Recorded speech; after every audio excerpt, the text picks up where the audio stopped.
Welcome to Playful Podcast, your guide into the underground scene where we discover topics on kink and electronic music every week. Don't forget to subscribe to not miss out on our next episode. In this episode, we speak to Mistress Eva Oh and talk about how she started out as a dominatrix behind a mask, why she removed the mask and became a public dominatrix, how she until today built a femdom empire where she has over 29,000 subs.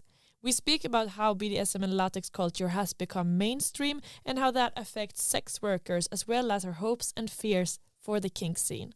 I am Amanda and this is Playful Podcast. To just dive right in, when did you realize you were kinky and like how did it become your lifestyle?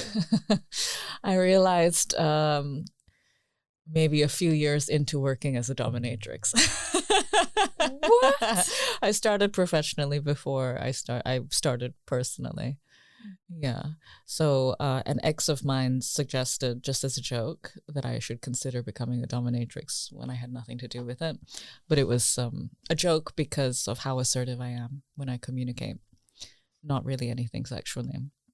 But in this gap when I wanted to move away from the corporate sector, I found this dungeon and they were training people and I just followed the joke. And I mean, the first day that I had my first session, I was incredibly happy with the process, but I don't think I realized that that meant that I was kinky. I just thought that I was having a good time. I think that a lot of people probably practice kinky things without realizing it or maybe even naming it. And I was probably practicing what we can call femdom or female dominance forever, but I didn't realize that there was a terminology for it. So, I mean, if we name things, do they become our reality? Maybe they give us an opportunity to delve into them more, but I don't see how it doesn't just exist in a lot of us already anyway. Yeah. And what does it mean to be, because you mentioned femdom, and what does it mean to be a femdom or like a mistress? So female domination is a subsector of BDSM where the femme identifying person is running the show, so to speak, and giving the commands in the dominant position with somebody who follows them. And this to me was, because I grew up in a household like this, was just the norm. And you grew up in a household that was female-led mostly. Okay. Yeah. And so I didn't realize that this was something challenging for a lot of people until, in my early 20s and I'm having relationships and people are questioning why I have an opinion. Oh, wow. It's like backwards compared to many of us. Right? Yeah. A lot of people, I had to learn how to placate myself to a male opinion, whereas I guess a lot of people have to learn how to, a lot of femme identifying folks have to learn how to express theirs. But when it comes to the term mistress, it's commonly understood as a mistress in opposition or in accordance with a submissive or slave normally. So it's like an ownership kind of a relationship. So the mistress is the one that owns the submissive. And so therefore the relationship kind of grows from that aspect as opposed to maybe daddy, baby girl, which you can imagine what kind of instructions might come out of that, what kind of nurturing might come out of that. Yeah, so it's a little bit different in how its role is in the world of possible roles. So you had a private relationship that was where you were also more so acting as a mistress, or that was something you discovered after working as a mistress, or? I feel like I was having probably very equal relationships, whereas maybe a lot of women don't very clearly, or at least maybe I'm too old now, But at least over a decade ago, it wasn't common for you to ask for what you wanted in very clear terms as a woman, I think. And I think that was why my ex-partner made that joke. But I was unfortunate joke. But I I wasn't in a mistress slave relationship until after. All right. I discovered the dungeon and all of these other workers who had private relationships like that, and what that looked like, and that it could be non-sexual, that it could be service-led. So it's about the slaves maybe doing things for you, you asking things of them, as opposed to just intimacy in terms of sexuality. Yeah, so you always felt comfortable with your own sexuality and asking for what you wanted in that kind of sense. Like, were your upbringing, were your parents speaking like about sex with you openly, or? No, definitely not speaking about sex openly, but somehow there wasn't shame around pleasure in my household. People succumbed to their whims, whether it was food, whether it was like comforts of the home, whether it's relationships that they were happy or not happy to have, and why.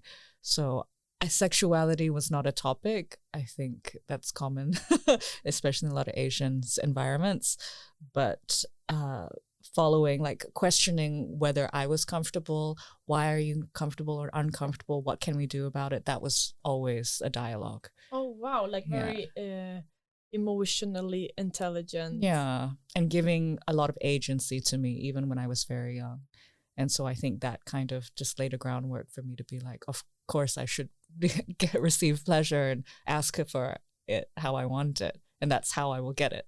All right. So did you ever experience any situation where you felt shame around sex? I think I've only felt, I don't know if I would say shame per se, but I've felt difficulty expressing that I was a sex worker to people for a while. Now I'm fine with it, except in scenarios where I feel like it might cause me harm. But what are those situations? Sometimes amongst certain authorities, sometimes amongst, let's say, a very violent far-right groups. Oh, yeah. you meet them sometimes? Sometimes you come across them. Yeah, just individuals out and about, displaying their, and then it's about just laying small questions and groundwork without putting yourself in danger. Yeah. So what do you do for work? What do you say then? In those scenarios, I'll tell them I used to have some vanilla businesses, so I'll just like dip into those facts. And so you don't lie then? I don't lie. I don't know how to do that very effectively. Yeah, I think I also really suck on that. Like you can tell, because you get like start to blink the eyes real quick, or like get awkward, or very warm. So obvious. This episode is brought to you by The Code, which makes me super excited as I'm a big fan of them and what they do. I bet you who are joining me in this interview and listening to Playful Podcast is just like I am excited about Berlin's club scene. Maybe you even live in Berlin, and if so, you know that part of the fun is getting dressed up and ready for the evening.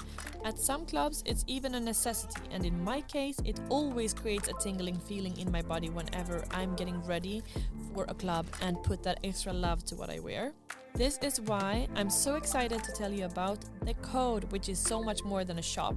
I would say it's almost like a force. Not only do they work with so many independent local designers who are already part of the scene, but they genuinely love club culture, kink parties and techno. They have a beautiful space that's located just in front of Kit Kat. Convenient, right? The Code was launched from the Berlin fetish and club scene.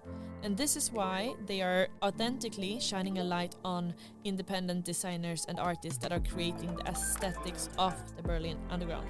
Whether you're going to Kit Kat Berghain or a private party, or even want to surprise your partner, the Code is the space where individuals can explore and embrace their own kink, sensuality and hedonism. Except the most fabulous and sexy clothes, the Code also offers various jewelry and sex-related products. The Code is a sex-positive space where anyone can feel comfortable stepping out of the norm, with respect, support and without judgment.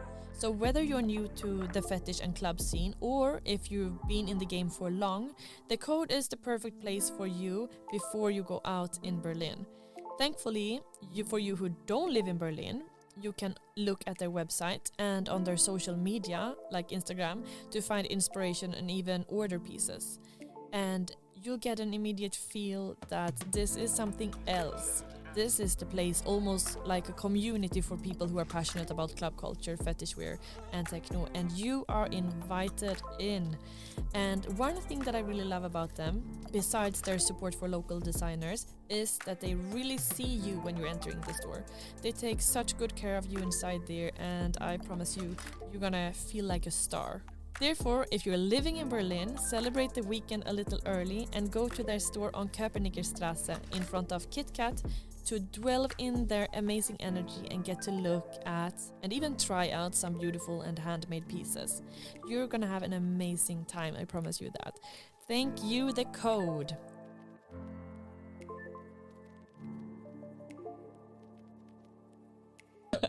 But so you found your community then before you knew you were into it. BDSM. Yeah, I wouldn't say that I even called them my community. I mean, they were my colleagues, you know, like in the dungeon, there were other mistresses, and I went to the odd party with them sometimes, but we didn't really socialize too much. And then because I was not the youngest age-wise, but I was the youngest to join. And so I kind of saw everybody as a mentor also. And I guess I couldn't, maybe a hierarchy thing for me from an Asian background. I think it was hard for me to see them as my peers, so to speak. Yeah. And so, and I kept quite to myself. I didn't really understand how to have community in this for many, many years. But when I decided to come face out because of an online business I was starting, because I was covering my eyes up till maybe like 5 years ago or something. I joined social media, and that's when I saw Twitter and all of the BDSM Twitter and the dialogues that were happening there. And that's when I started to understand that, oh, this is how I expand my mind and feel comfortable about what I'm doing and how to express that. Yeah, so it was Twitter 5 years ago. Oh, yeah. Yeah. Wow. But did you cover your face because you were not outed? Or yeah, I didn't tell my family. And also I was unsure. I don't think I had a very clear critical understanding of why I was doing that, but I think a part of me was unsure how to release my identity as that into the world just yet. Yeah. All right. Yeah. And then how did you like talk about it with your family? And how was that process? I planned it and nothing went to plan, of course. I was taking them on a trip. I'm going to tell them during this trip. And if this happens, then at least I'll do that. If this happens, and then none of it happens. And then everybody parts way. And then in the family chat, there's like only 4 of us. I write, so I'm staying back for work. And they're like, what work? And I'm like, domination. like in like WhatsApp. And then my mother's like, really? And then I said, yes, please let me know if you have any questions. And she said, I'm going to need time to digest this. Oh. Yeah. But and we didn't talk about it, but everything was like normal. And then a month later we went on another trip, and she as soon as she had like alone time with me, she asked a series of incredible questions. Oh, yeah. Yeah. Like, what is your motivation? What are their motivations? What does the exchange look like? What does it look like when you're not together? Oh, wow. I love that. Yeah. So like really like thoughtful questions. And I thought, wow, shit, I shouldn't have waited for 7 years to tell her. Oh. Can I steal her question and ask what the motivation is for you? My motivation? This shifts quite a lot. I would say that the financial rewards are really great and the freedom when it comes to the job in and of itself. I think that the emotional aspects and the creative aspects, I'm kind of unable to touch that in any other medium. I think for me, my art is human interaction and how to play with that and their minds. And I don't know how to do that outside of that space in a consensual manner. Yeah. I'm not somebody who's going to go and like, can you swear on this show? Yeah. I'm not somebody who's going to go and like fuck with the corner shop person or like the person on the street. But in a container, I quite enjoy how far you can reach with that. Yeah. And so I'm very satisfied with that as well. Yeah. And the other question was the subs motivation. Yes, this is also very different all the time, but I think it's essentially relationship, and acceptance. I think that's probably the base of it. I think when it comes to the subs, a lot of it, when I say acceptance, is that they have had this motivation to not lead, to follow. And I think that a lot of men are often taught that they need to lead. And I think that is a heavy weight and a heavy burden for anybody who feels like they always have to be in charge, right? In charge of their life, in charge of the world around them. And I think it's probably not everybody's personality, not every man's personality. And so it's something that they kind of keep aside, and then they go and they hire somebody because they can't have it in their normal life. And that's kind of where I have come in. Yeah. And so it's finally being accepted for this side that they haven't been able to express. I think that's what I mean by acceptance. Yeah. And speaking of, there's like an assumption that is, I think it comes from films or whatever, but that a lot of people in high positions who are like taking a lot of difficult decisions all the time enjoy also to feel like lose control. Would you say also that's to some degree correct, or it's hard to say? I think that anyone in any position anywhere probably feels the pressure of living. I don't think it's relegated to people who have to make big important decisions. I think important decisions exist in our everyday for everybody. And to feel like somebody is looking out for you, and in the context of sexuality as well, is probably quite a release. Do you also feel that it's a release for you? Like, do you also enjoy being a sub sometimes, or? I think that how I do it is not so much sexually, but I think when it comes to my day-to-day life, there are some aspects where I definitely just let go. I just ask my parents what I should do.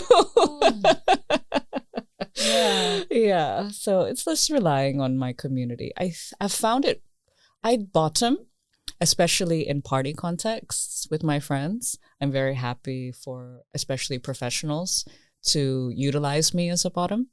But I think psychologically, I haven't stepped into a submissive space, at least not in the ways that I interact with normally. And you also mentioned that you can sometimes come across people who don't accept sex workers. And what do you think like a strong community means, or what does it mean to you today? As a sex working community? Exactly, yeah. I think that being around sex workers at various stages of their work lives, at various stages of accepting their place where society has placed them, I think it has informed me on what decriminalization means, on how that sits in society, on why it doesn't sit in society. I think it's been able to bolster how I understand my place in the world, and therefore be able to stand for what is better for all of us going forward.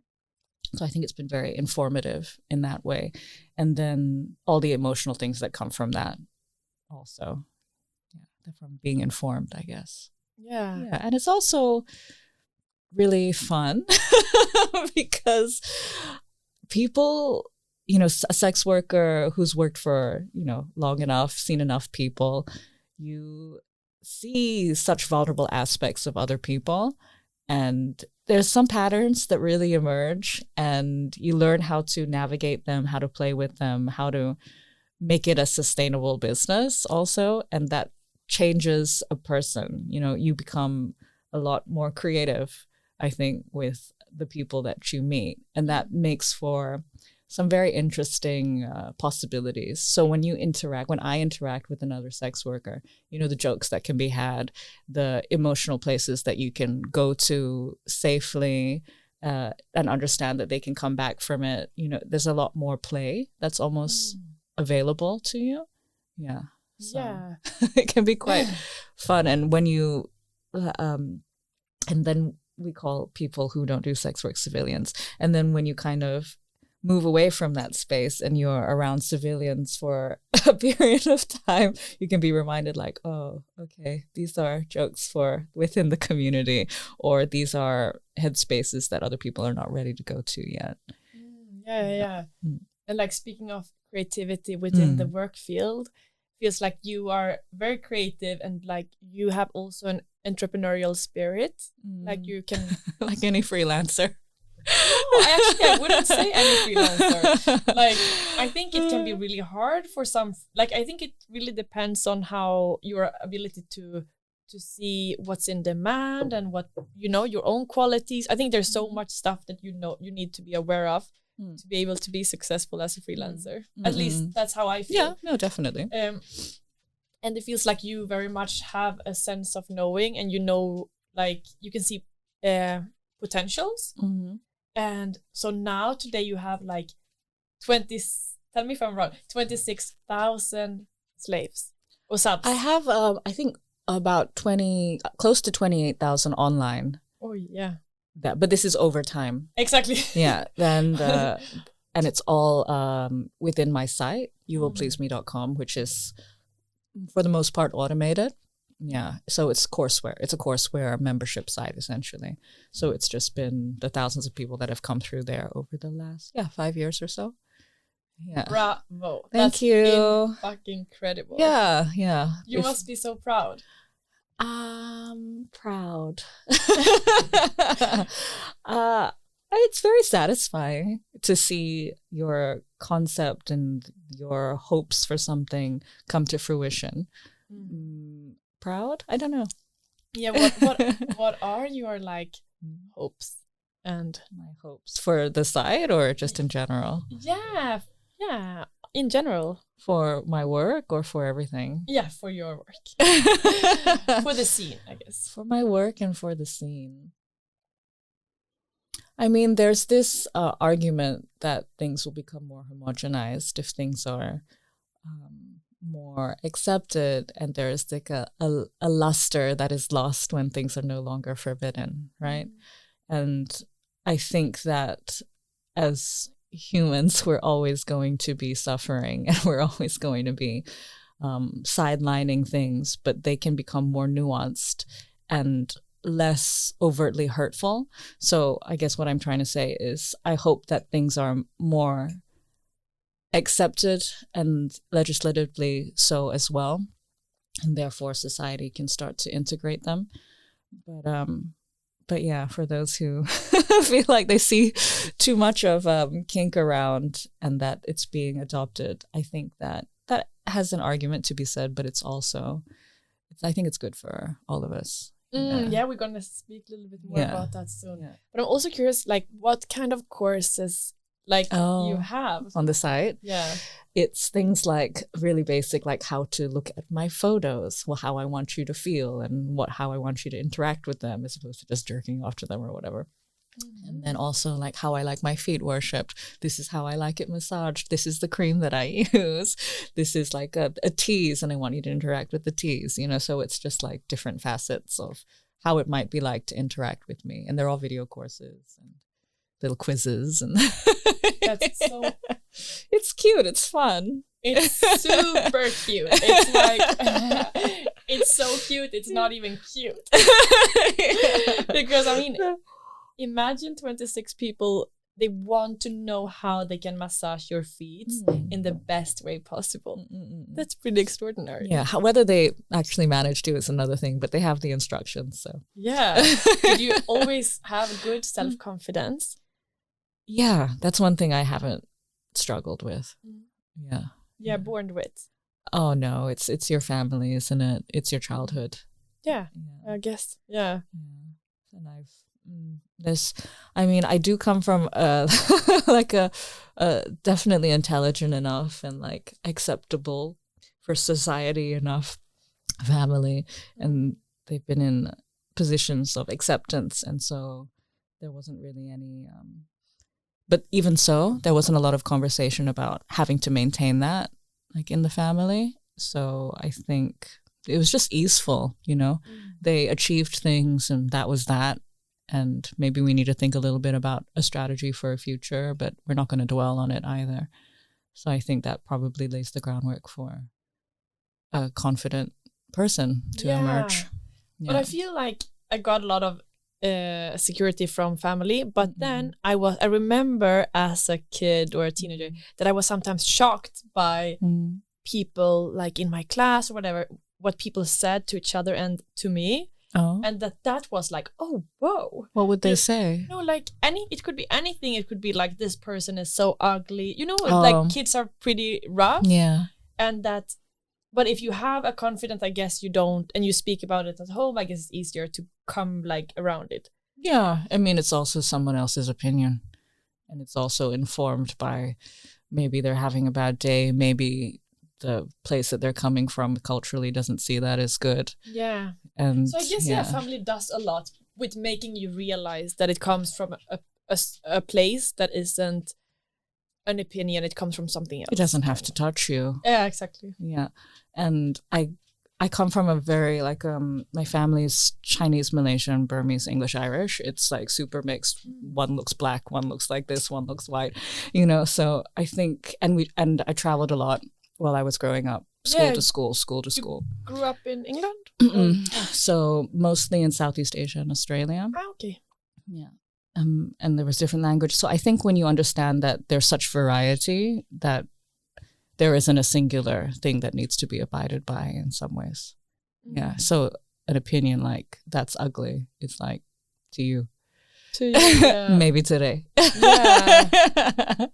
Now we have come to the extra material where you as a Patreon gets to listen to Eva Oh's masterclass, where Eva gives her top tips on how to find your inner dom, how you can bring kinky games into the bedroom and how to get started with that, as well as how to find what you are into. Go to patreon.com/playfulmagazine and listen. So you really found a job that you are made for, you felt? I think that my life is fairly cohesive, and I feel like it always has been. But yeah, probably the job right now gives me the most opportunity to really step into that. Yeah. What are like some assumptions that people have about dominatrixes and femdom that are not true? That are not true? I'm sure maybe there are some that are true. Okay, we can talk about those too. But untrue, I think the most shocking one is definitely as like femdom, as a dominatrix that works with mostly men, that you hate men. I think that's a very strange one to me. And that was one I found out about very early on. And I mean, it often comes from, actually no, it comes from everyone. Yeah, all sorts. And I don't know how, I guess they think that the job is about hitting people. But actually it also makes me think about that it's a little bit like Black Lives Matter. No, white lives also matters, or like being a feminist and this like feminist hates men. You know, it's some people who just don't understand. I feel that it's similar in some way. So when it comes from women, it's normally women who have rage towards men, who are saying, oh yeah, I understand why you do it. I'm like, that's not really why I'm doing it. I have to be around them a lot. I cannot hate them. Yeah. That would be really bad. That would be really unhealthy for you. Yeah. And then when it comes from men, it's often because they're caught in that space where they would actually like to submit. Yeah. But they're battling that with themselves. That's kind of how I've seen it emerge. But when it comes to truthfulness, I don't know, actually. I don't think people really fully understand the job and the dynamics enough until they're sitting in a session to really be able to speak a truth to it. But how would you describe a session? Everyone's going to run their work differently. For me, before people come to me these days, I have a little bit of an awareness of how they found me, why they're interested in me, what they would like to explore, what their experience is. And I kind of weave those things into an idea.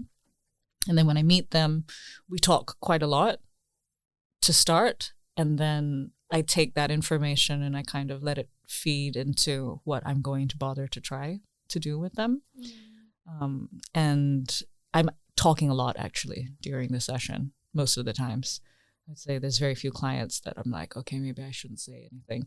But then that's like all this like moving their mind where I want them to go. Yeah. In the order for them to have a good time and for me to, have a good time out of their good time. Yeah. So, and this could be, even very simply just mind games over dinner.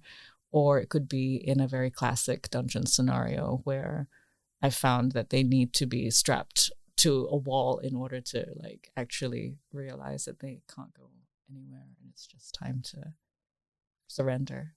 Yeah. You also had it, like, has it also always been easy for you to read people? I think I don't have a dialogue in my head about how I am. And I think that gives me a lot of space to see how other people are. Oh, I think I have that too. That's very, like, I don't think about myself from outside, really. Yeah. Because I know that some of my friends, they are like, we talked about this and it's different from person to person, how you see the world and how your brain works, I guess, in this sense. Yeah. Okay, interesting. I only like realized this many years into the job. Of course, you only understand your own perspective, but then you start to hear how people are like, oh, but I thought that maybe you thought of me like this, or maybe you thought this of this. And I'm like, well, that's a lot. I was here and I was looking at you and that was it. Yeah. So I think that gives you a lot more room to read people. Yeah. Oh, and like, speaking of like, we were talking a little bit about it recently, but that today it feels like BDSM is getting more and more normalized. Like there's this show on Netflix that I watched. Did you see it? Like the making a BDSM dungeon. Oh, making a sex room. Oh, that's it. With a lovely lady and yeah, I think it was really sweet. What did you think of the show? Like, what do you think it was accurate? Do you think it was like? I don't think it was accurate. Made up. Yeah, no. I think it was like, I think it was like normal couples who had a little bit. I don't know if they were paying for it themselves, but it feels like they had a little bit more money. They could like create a full room. They have maybe more space than a lot of other people have. Yeah,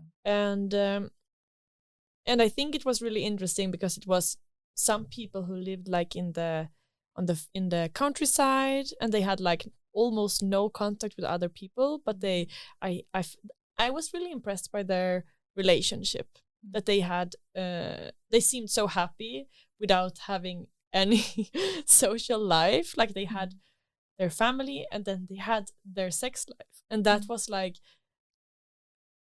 really saying a lot about their happiness, in my view, on their life. So I think that was really beautiful. Yeah, like being excited about finding new ways of pleasure. If so, what you were saying also, it can be food, it can be like sex, it can be cushions. Yeah, anything. But that's like if you are not curious about these things, you lose a big part of life. And I feel that was a great message if it was, but I feel it somehow it was. And also the lady was normalizing it a lot because she was a little bit older and like looked like a cute grandma or something, you know. Yeah. So, and it's not only that, it's also the fashion industry. Like you see Kim Kardashian going in a complete latex suit. Or this is actually interesting though, because Kim Kardashian can go in a full complete latex suit, even with the cap on. I don't know if she had that on, but I think so. But when we post videos of latex people, it gets removed immediately. So I don't really understand it, but maybe there's an explanation, or I don't know how. The explanation is they have money and we don't. Did they have in comparison more followers or? Yeah, well, they have more followers because they have the marketing to be able to achieve that. And in order to achieve that, they have a show. Why do they have a show? Because they have privileged enough position that includes status and money. And, you know, it's just a capitalist system where all these things are prized and they are in a position of power. And in positions of power, you can escape so many things, you know, and then when things come up on there, it's not as affected. They have a verification because they have this contact and because they're with this agency, whatever, you know. It's just they're not living in the same reality as I guess people. There's algorithms within the algorithm, of course. It makes sense. But if we think about how it has like shifted over the years, like it's been very underground, and then today it's to some degree a lot more fashionable. I think it's always been fashionable for a long time. You know, people have utilized fetish imagery for many decades, and as well as the fashion aspect of things. I think it's visual. People understand a visual communication more easily, and they can identify with it. And how do I feel about that being popularized? I think historically, it's always been something that's existed, and that doesn't puzzle me. I think that when you see things like what you speak of, how Kim Kardashian can wear a gimp suit and maybe I can't for whatever reasons of privilege, I think that we now have a very clear way of seeing how privilege works around fashion and bodies. And bodies, yes, and bodies. Very important. How hers is so very well monetized that it's allowed space, and mine is less of interest and less valuable monetarily and is given less space. And this is to be dictated by corporate interests that are run by often Christian legacy morals, right, of your MasterCards and your Visas, etc., which is what runs a lot of these platforms. But I think that when it comes to shows like I've heard that Sex Room show given like quite a lot of slack, but I also don't have so much of a problem with it. I think when it came to their kink stuff, they actually used proper makers. Like I recognized a metal-bound chair, and I think they used metal-bound also for like a cage, who's like a proper kink maker. It's not like you just got some random person to do it. And it's done in a very subtle way also. And I think it's good, you know, that this is a show that's accepted and of interest to people. And I mean, and that sexuality in general is an acceptable topic now. And it's a topic that's being sold again. Yeah, because we are still in that system of sorts. But would you say it means something for sex workers? Or like, does it affect them in any way? Well, for example, when it comes to that show Bonding on Netflix, their first their first series, it was wildly inaccurate in some very dangerous ways.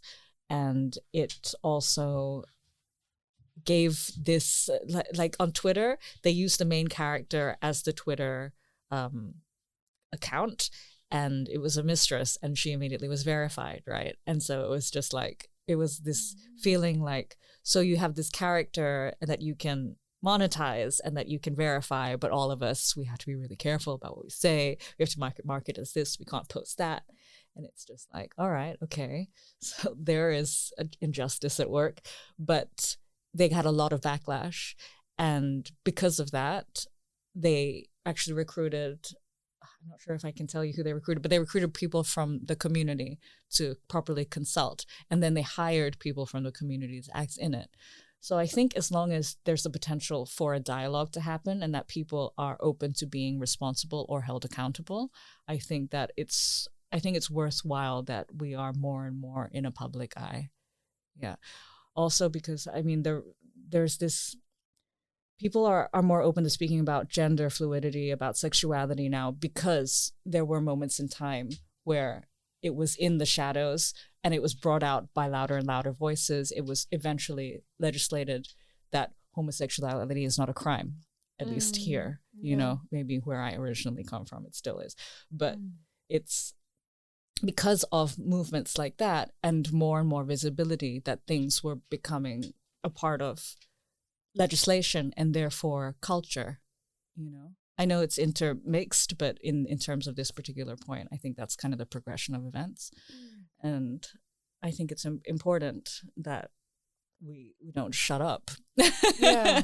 Yeah, which is why, you know, I do these things, why I talk, why I feel comfortable with my face now, why when people say, can I have an interview, I say yes. You know, it's because it's important that sex workers speak for themselves and that we make ourselves available if it's safe for you to do so, or safer for you to do so. Yeah. How do you think like sex workers can reclaim their narrative?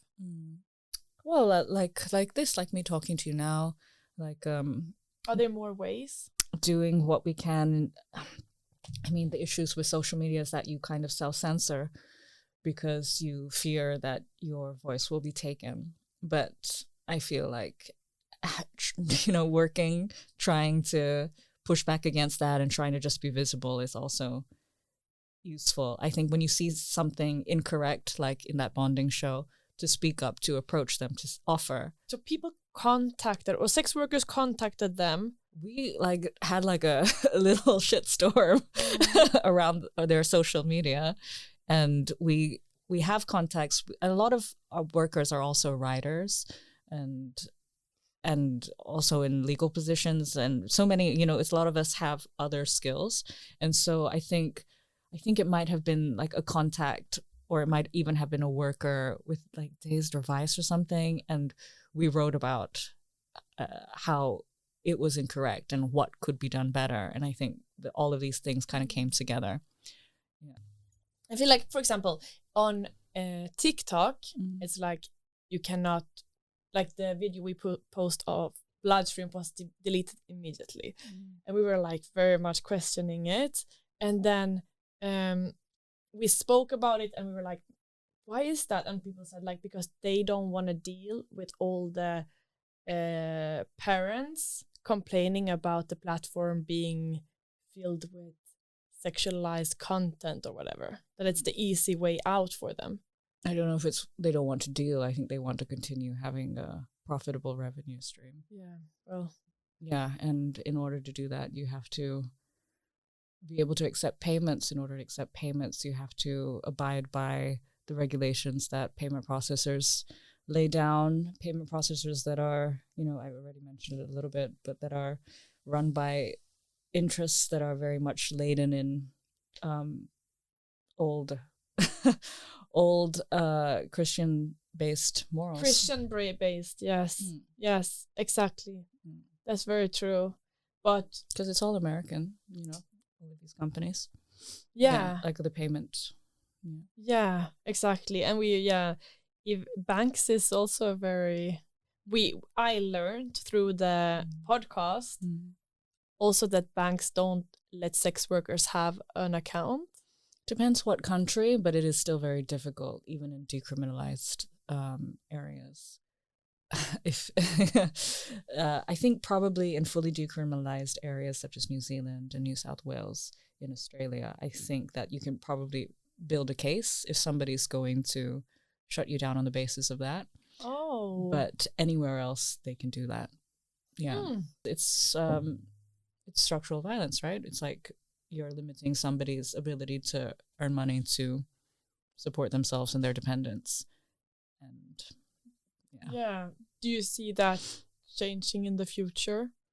Well, I mean, it has already changed a little bit in some jurisdictions during my lifetime, so I can only hope that it will continue to do so. And there are many organizations around the world who work in their little pockets of nations to shift legislation, so hopefully. And how do you see the BDSM scene over, like, in broad, changing in the future? I think even in my lifetime, it's become much more visible in Asia. I can't speak for so many other continents. I can only really speak for what I see in America, Europe to a certain extent, and Asia and Australia. But it's still in the shadows, but at least there's small community around it. Yeah, in Asia these days, which is nice. And then when it comes to very developed and like more free and open societies, say, like maybe here or in England to a certain extent, I mean, you start to really see the nuance. Like with anything where you let it open and let it rain, nuance starts to show itself, So you get people like Club Verboten existing. You get people like Paraphilia Collective existing in England who are creating a lot of really intelligent dialogue about what does BDSM mean and how can we play with it, rather than just like meeting and playing or whatever, So I think it has the potential to just become a richer, more diverse space. And I don't know if it's something that I hope for, but it's just how culture shifts, I think. Yeah. So more normalized. Yeah, and more room to develop itself. I guess back to like how I was saying before, I think a lot of people are kinky without knowing it, but when you name something and you give it a place in your life, you give it the opportunity to develop itself more within your own understanding of it or within the world around you. And I think it would be the same. Do you have any fears for the scene in the future? For the scene, for all of us, for anybody. I mean, just the fears that have probably been with us for the lifetime of humanity. To take it lightly. The fears that people will suffer, and people will. When you speak up, people will suffer. Once it's accepted, people still suffer. And I just hope that lessens, over time. But it's really hard to really say, because these things can also just go in waves, acceptance, rejection. I think that I would maybe hope for the ability to have a measured dialogue, and therefore more stable people, governments, societies, in order to do so, because then I guess the suffering will lessen. But in general, unfortunately, things just move in waves. So I'm not sure if that really answers the question. Yeah, I feel, yeah. I feel it does. Thank you so much. Thank you. It's either this or it's that. This is this or that. So yeah, you say which one you prefer. I prefer. Okay. Yeah? Okay. Big city life or nature? Big city life. Yeah? Yeah. Hard to choose. Polyamorous or monogamous? Polyamorous. True crime or romantic comedies? God, I don't really like either. That's fine. What do you watch instead? Is really quite pathetic. My mother wouldn't let me watch anything not educational when I was young, and I'm still like watching documentaries mostly. She indoctrinated me very well. Berlin or London? Oh no! I'll say London because I have more friends who will beat me up if I don't say it. What do you feel is the different like tagline for the both cities? Oh wow! Tagline, like No, how many words, or just a That's really hard. sensation? Maybe Well, a descriptive. maybe sentence. descriptive. I think Berlin, you're kind of like, it's chaos, and you've really got to have your own back, and it can bring a lot of magic because of that, and because everyone's kind of doing that. London, it's a lot more strict in a lot of ways and uptight, but that creates a different kind of rebellion that's also quite exciting. Yeah. Oh, great. Yeah. Okay, private play parties or big sex clubs? I've been to more better private play parties, so I'll say private. Yeah. But Carl, you do great. For both. Shout out to Club Favoriten. And Henny. Yeah. Male or female subs? Oh. Those who are far more fluid than that. Can I say that? Yes, that's that's a great answer. Yeah. I thank you so much. Thank you. This was it for Playful Podcast this week, but please follow, subscribe, and listen to our next episode. And if you want to have a say about future artists or even ask your own question to one of our guests, follow us on Instagram and make sure to add your question when we lift our coming guests. Thank you so much for joining and see you next week.